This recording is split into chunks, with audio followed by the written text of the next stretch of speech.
This video explains how to write the 3D text on a non-flat surface. For example here, on the lamp holder.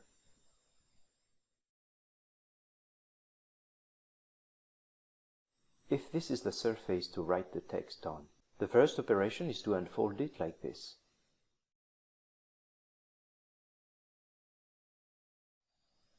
Then create a plane on the unfolded surface and draw the text on it. The text might be important from an external source in a drawing format.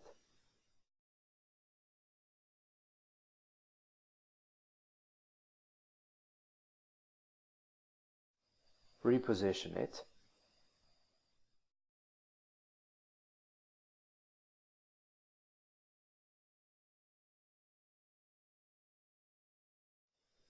And transfer it back to the folded surface.